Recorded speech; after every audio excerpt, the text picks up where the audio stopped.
আজকে তোমাদের সাথে আমি ফুচকার রেসিপি শেয়ার করতে চলে আসলাম। প্রথমে ফুচকাগুলো ভেজে নিয়েছি তেলে, তারপরে পেঁয়াজ আর শসাগুলো কুচি করে কেটে রেখেছিলাম, আর তেঁতুলটা জলে ভিজতে দিয়েছিলাম, আর কলাইগুলো তো সকাল থেকে ভিজতে দেওয়া ছিল, আর দুটো আলু সিদ্ধ করে নিয়েছিলাম। তার সাথে বিট লবণ নিয়েছিলাম, আর ফুচকার মশলা নিয়েছিলাম, লঙ্কা গুঁড়ো যেহেতু কাঁচা লঙ্কা থাকেনি, আর জিরা গুঁড়ো নিয়েছিলাম। তো এই সব জিনিসগুলো পুরো আলুর সাথে চটকে নিলাম।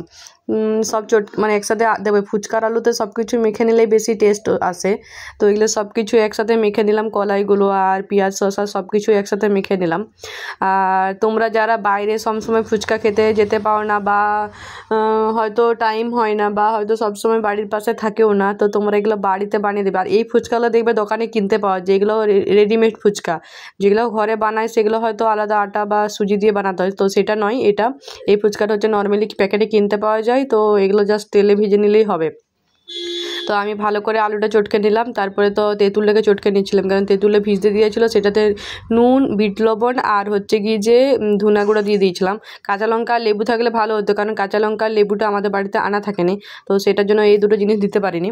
তারপরে তো ফুচকাটা ভেঙে ফুচকার মধ্যে আলুর পুরটা দিয়ে জলে ডুবিয়ে একদম মস্ত করে খেলাম। আর তোমরাও বানিয়ে দেখবে, যে খুব সুন্দর লাগে, আমার তো ভালোই লাগে, আর আমি এইসব জিনিসগুলো খুব ভালো বানাতে পারি বাড়িতে।